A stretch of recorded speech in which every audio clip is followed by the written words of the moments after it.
I think this is the type of shoe for which the more you give, the more...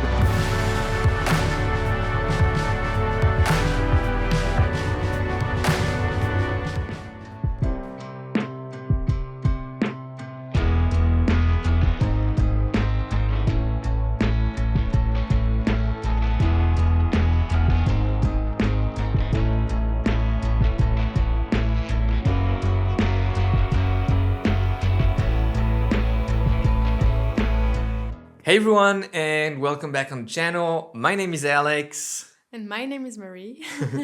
You know Mary. Mary is my girlfriend. You already saw Mary in some episodes leading up to her marathon. And today we are doing our first common review of the Asics Noosa Tri 13. Quite an exciting shoe. What do you think? Very exciting shoe, but just a disclaimer. For me, it's not going to be a professional review, but rather sharing my feelings and thoughts on this shoe. I think that's great. That's what the audience is expecting.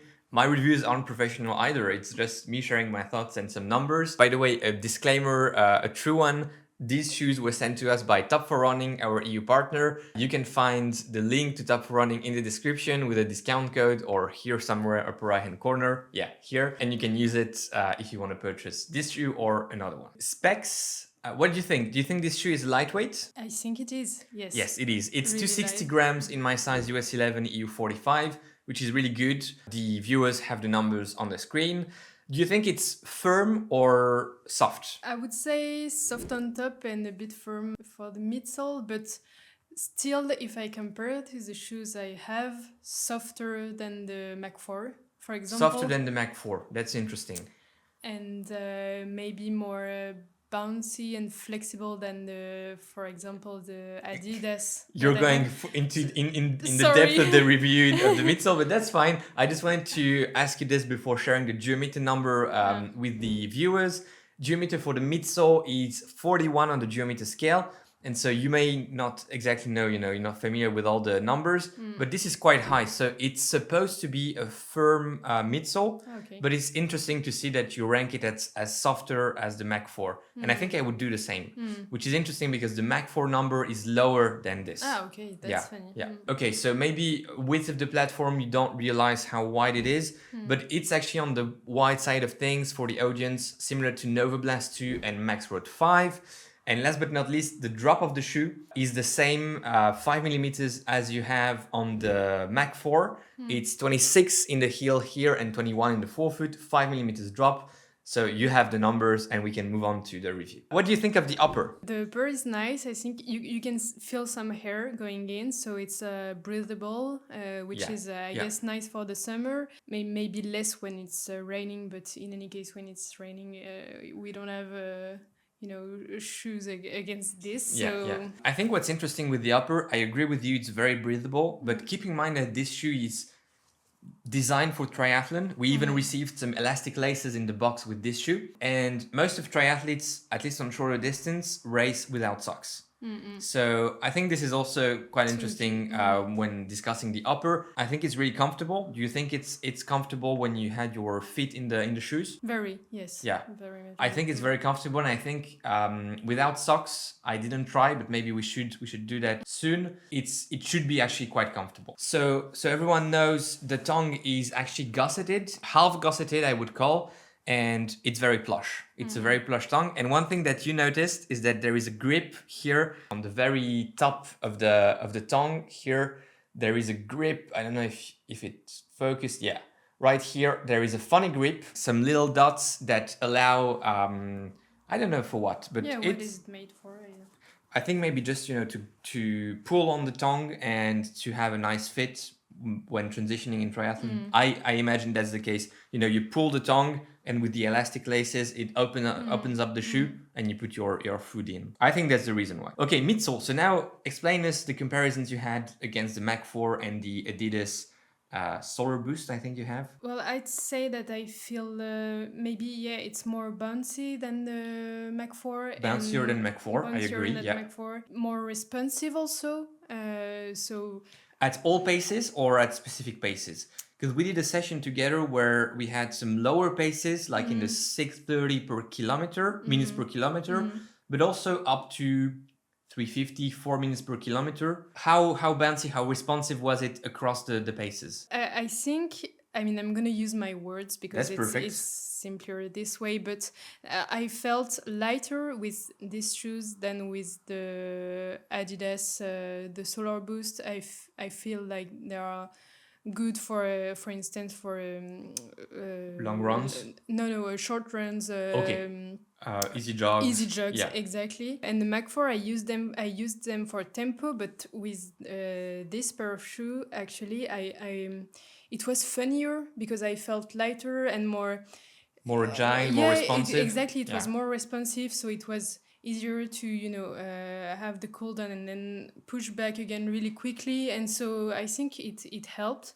And actually, even for the easy jog, I did one earlier with them, and again it felt light on the floor and good to recover also. So Okay.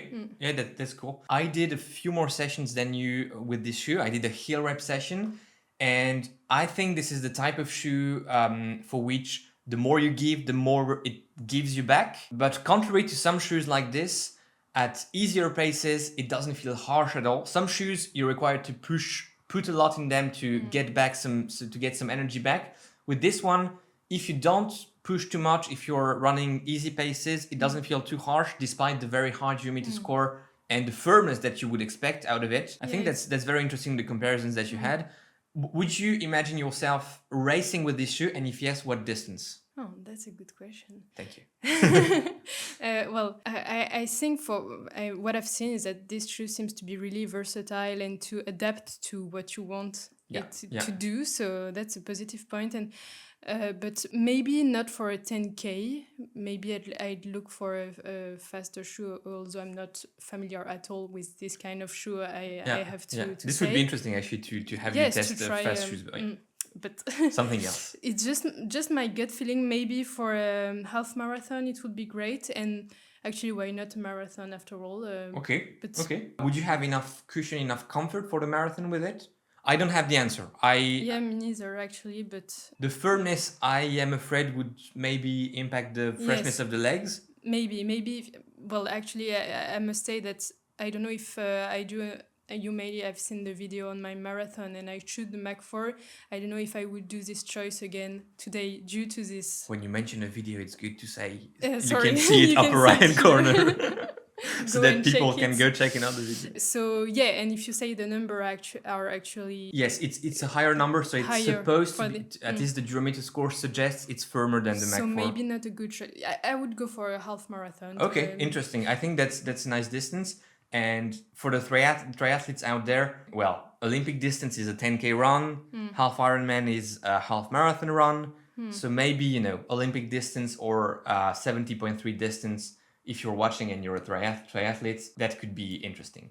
Very quickly, outsole, anything outstanding apart from the very funny colors? We can show the colors like this. Apart from the funny colors, how was the grip for you? Actually, really great. I run in muddy Surfaces, streets yeah. and surfaces today, and I mean it's not trail shoes, but it felt good. I don't know, what do you think about it? Yeah, on your I side? think the Asics grip is actually quite good, and here it's quite nice. Yeah, I think that's a cool review. To have your opinion, share a bit thoughts, and let us know in the comments. Did you enjoy having Mary reviewing a shoe with me? If they do, we'll have to do it again. That's a pity. That's a pity. Price point: 140 euros, or 130. I think it's a very good price point Yeah. for that shoe. So I'm quite pleased with that. Are you? Yes, Okay. I guess I am. Yes. Okay. I don't really have an opinion on this, but because Lots of shoes are getting pricier and pricier, and this I think is quite good for people to have this quality of shoe and this type of ride for the price point. But I mean, you're not familiar with all the prices, maybe, so. no, because I mean the shoes I use are actually around this price, or actually a bit lower, and I buy less shoes than you, That's correct. which Okay. is an easy thing to do. But What do you think of the colorway? well, at first sight, you can be surprised in a bad way, but actually when we received it, I was, I mean, maybe not convinced, but I think it's pretty nice, and Okay. it's more, I would say, the discret, More discreet, more sober. discreet, Yeah. sober than I thought. Maybe not for yours, but I think mine is a bit too flashy, but it grew on me. I certainly wouldn't call it my favorite colorway of the year, but it grew on me. When I opened the box, to be honest, I was like, not my type of colorway. And in the end, it's not too bad. It's okay. It has And some the little colors are glowing matching details. also. Yeah. All right, this is it for today for this review. 4th video of the Advent calendar.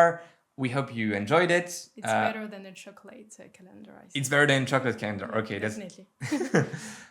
I think I like the chocolate calendar too. Can we have both? Yeah, that's a good idea. Maybe we can eat chocolate. Chocolate while reviewing shoes. That's nice. Enjoy your run today. Enjoy your ride. Go beyond your limits and see you tomorrow because this is the Advent calendar series and we have one video per day. Bye bye. Bye bye.